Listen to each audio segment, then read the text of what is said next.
Hello, this is Mealy. I'm a YouTuber, cam model, and adult film performer, and I wanted to share what being queer means to me. It's Pride Month, and I wanted to share my journey in really understanding my sexuality and also acknowledging that it is constantly evolving and it is more complex than just who you want to have sex with. It wasn't really until I went to elementary school when I was encountering just groups, like such a big group of my peers, because leading up to elementary school, I was pretty isolated socially. I grew up in an immigrant family and a not so great part of Queens. It was really dangerous, so I was told when I was really, really young, and I believe it. When I finally went to school, pre K and kindergarten, I wanted to make friends with everyone, not just other girls. Why should I just limit that sort of relationship to just people who happen to have genitalia like mine? It didn't quite make sense, and I always wanted to play with everyone.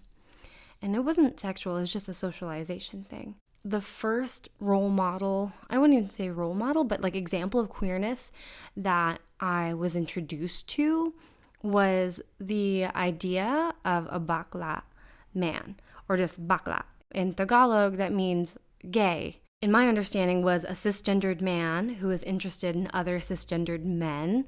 They were gay in that regard. They were very flamboyant, dressed very vibrantly, and were very externally emotional. Lots of these elements challenging typical masculinity that's really reserved, really quiet. You don't talk about things. You can yell, yelling's allowed, but you don't talk about things. And bakla men were allowed to like cry, at least in the shows that I saw and the examples I saw on TV. And that was the first example of not straight people. Because it's fine if it's on your TV, but if it's next door or if it's your kid, shit. That was what I got from the way people talked about gay men in the Filipino culture I grew up in. I remember thinking and feeling a certain kinship with those gay men, and even though I didn't really understand the material I was viewing on TV, I knew that there was something about their otherness that resonated with the otherness that I felt inside of me in regard to, like, I'm attracted to a group of people that I'm not supposed to be attracted to or that I'm not allowed to be attracted to. And yet you have this group of people who are very out and proud and bright and loud when also being raised as a girl. I wouldn't even say being raised as a woman. When I was being raised as a girl, I was told to be quiet, to be meek, to be seen and be viewed, and have that further the reputation of the family, or the idea that the notions people have about our family, but don't speak out, don't draw attention to yourself, really. So I was definitely a little envious of those bakla people on the TV. I think when as teenagers we started having those conversations among ourselves at school or at like the kids area, the young adults area at potlucks and stuff, I identified as a bisexual. I knew that I liked cisgendered men and cisgendered women. I wasn't really aware that there was more outside of that. This bisexuality was really developed when I started consuming pornographic material. In that age, I read so much fan fiction and so many erotic novels, and I definitely rifled through so many home videotapes or like recordings of like some random game, but really someone had recorded some pornography that was on TV on like some random like home tape. Like I found those, and I found Penthouses and Playboys, and I consumed that, and my queerness was really, really encouraged because, like, yes, these things were shot for the purpose of the male gaze, and pornography at that time and erotic novels were very heteronormative, but I always throw myself into these like fictional scenarios anchored by these tangible materials, as both like the woman receiving the very hyper masculine man, and also as a third party, like a threesome.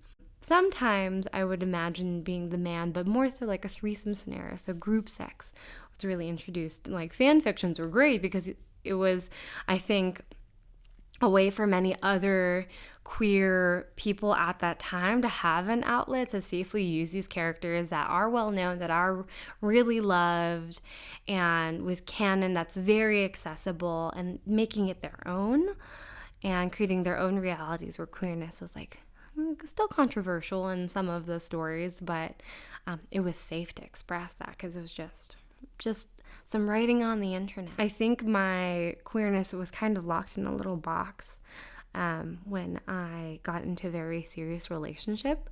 I got into that relationship in high school. We entered it both knowing that I'm queer. He was very straight. He was cisgendered. And also, like, many years into a relationship, very abusive. But I kind of like hid my queerness away because of how heteronormative our relationship looked like, and also I feel like my ex felt a little threatened by my queerness, in regard to being jealous that, like, oh, as a queer female, especially as a bisexual female, like, I'm just greedy, I can have everything. Yeah, it was a bad relationship, and it put a large strain on my ability to have my queerness on the inside really shine on the outside. But as that relationship kind of fizzled out toward the last like few years of that, we started swinging. This was after I had graduated college and moved out to California that we tried swinging, and those frustrations that he had were very present in how we had to deal with finding partners at a swingers club, at a swinging party, when that seemed and appeared more accessible to me, especially to other queer women who were looking for experiences with women. So that was quite an eye-opener. So for that, in those spaces, I identify as pansexual, but I think bisexual definitely resonated a bit stronger there. Also, if you hear snoring in the background, that's just my dog sleeping on the couch. Oh my God. She's snoring so loud. So I think about a year or so after I started swinging, I became a sex worker. I started shooting pornography in Los Angeles, and I shot a lot of boy-girl scenes for a while, and it wasn't until I started shooting kinkier things, more BDSM, particularly for kink.com, that I was able to have more sex with women, and that actually led me to have more sex with women in the vanilla sphere of adult film, the non-BDSM stuff. And there I was able to find other queer friends, and having this industry, this community of people who had such strong base vocabulary and distinctions as to what trans is, what bisexuality can look like, pansexuality, queer, poly, non-monogamy, all these rich words that I'm very familiar with and comfortable with using now. I learned that primarily from my sex worker community, because there were so many role models to actually look up to see like, oh, this is what queerness can look like. And also, this is what healthy relationships look like. This is what sex can look like. This is what self-care can look like. And also boundary negotiation and limit setting. All these things and skills I learned from being a sex worker. And for me, my queerness informs my sex work, and my sex work informs my queerness. These things are so linked, just as my ethnicity informs all those other aspects of my life as well. It's very intersectional.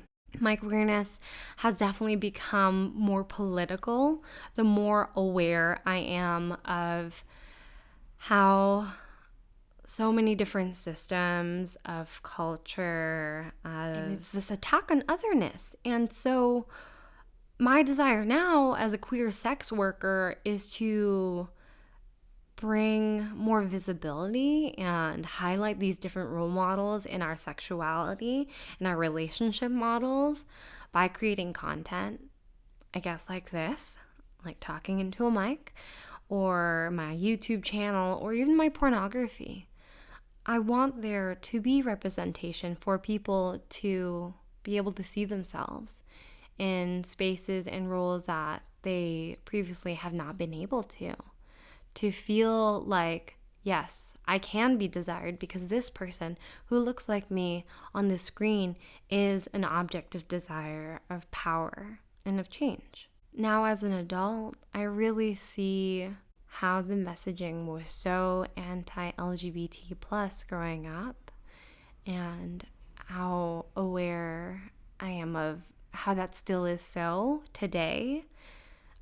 It's different, but we have more visibility as queer folk, but there's still so much rooting for our downfall, for our erasure, for us to just not exist. And I'm trying to do more work in that regard. I'm trying to volunteer more to serve this community that I belong to help support people who are also on their journey through queerness and figuring out who they are and what they are and how they fit in this world and what spaces they can feel safe in. Because we should all feel safe in all the spaces, but that's not the case. So that is what I am putting my queer efforts toward. And hopefully in the future, you'll hear more from me in this format, and you'll definitely see more of me on YouTube and on O School and at workshops and just on the internet overall. So for everyone listening, thank you so much for tuning in, no matter how you came to this recording, and for whatever reasons you stay and continue to consume my stuff. Thank you so much, and have a great day.